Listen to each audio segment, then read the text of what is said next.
قرآن میں بہت سے قصے ہیں، لیکن حضرت یوسف علیہ السلام کی کہانی کو ایک خاص مقام حاصل ہے۔ اسے سب سے دلکش اور مکمل مانا جاتا ہے، اور یہ صرف ایک کہانی نہیں ہے، بلکہ یہ ایک سفر ہے جو ہمیں صبر، آزمائش اور تقدیر کے بارے میں بہت گہرے سبق سکھاتا ہے۔ دلچسپ بات یہ ہے کہ خود قرآن اس کہانی کو احسن القصص کہتا ہے، یعنی بہترین قصہ۔ تو اس سے ہمیں اندازہ ہو جاتا ہے کہ ہم ایک ایسی داستان سننے جا رہے ہیں جو ڈرامہ، جذبات اور گہرے اسباق سے بھری ہوئی ہے۔ تو چلیے اس سفر کو بہتر طور پر سمجھنے کے لیے ہم اسے 4 حصوں میں تقسیم کرتے ہیں۔ پہلے ہم دیکھیں گے ایک خواب اور دھوکے کی کہانی، پھر صبر اور ایمان کی آزمائشیں، اس کے بعد قید خانے سے اقتدار تک کا ناقابل یقین سفر، اور آخر میں خاندان کا ملاپ اور وہ عظیم معافی۔ تو کہانی کا آغاز ہوتا ہے ایک بہت ہی خاص خواب سے، اور ایک ایسے دھوکے سے جس نے حضرت یوسف کی زندگی کا رخ ہی بدل دیا۔ تو ساری بات شروع ہوتی ہے ایک خواب سے۔ ایک کم سن یوسف نے یہ خواب اپنے والد حضرت یعقوب کو سنایا۔ حضرت یعقوب جو خود بھی نبی تھے، وہ فوراً اس کی گہرائی سمجھ گئے۔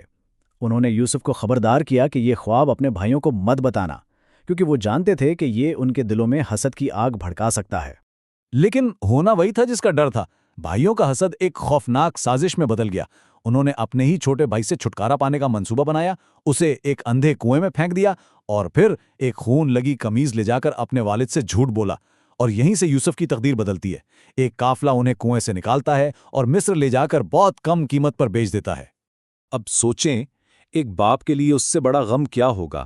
لیکن اس شدید دکھ اور دھوکے کے عالم میں بھی حضرت یعقوب کا جواب تھا صبر جمیل، یعنی بہترین صبر۔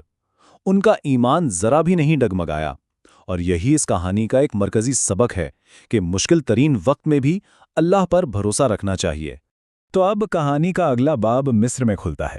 یہاں یوسف کی آزمائشیں جسمانی مشقت کی نہیں تھیں، بلکہ اب ان کے کردار اور ایمان کا اصل امتحان شروع ہونے والا تھا۔ مصر میں یوسف کو ایک بہت بڑے اخلاقی آزمائش کا سامنا کرنا پڑا۔ جس گھر میں وہ رہتے تھے، وہاں کے مالک عزیز مصر کی بیوی نے انہیں گناہ کی طرف راغب کرنے کی کوشش کی۔ اس نے نہ صرف انہیں ورگلایا، بلکہ ان کی ساکھ اور آزادی کو بھی داؤ پر لگا دیا۔ لیکن یوسف ثابت قدم رہے۔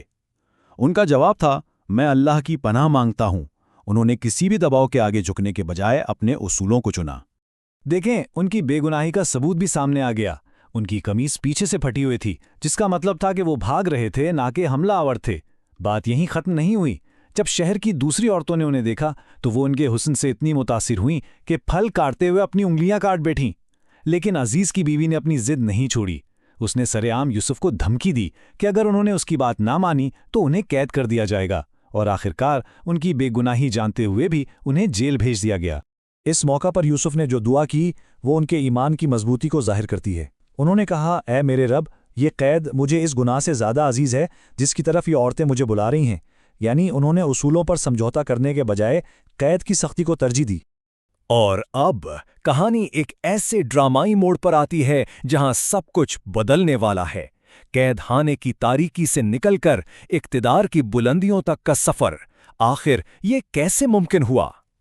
اس کی وجہ تھی ایک خاص صلاحیت جو اللہ نے یوسف کو عطا کی تھی۔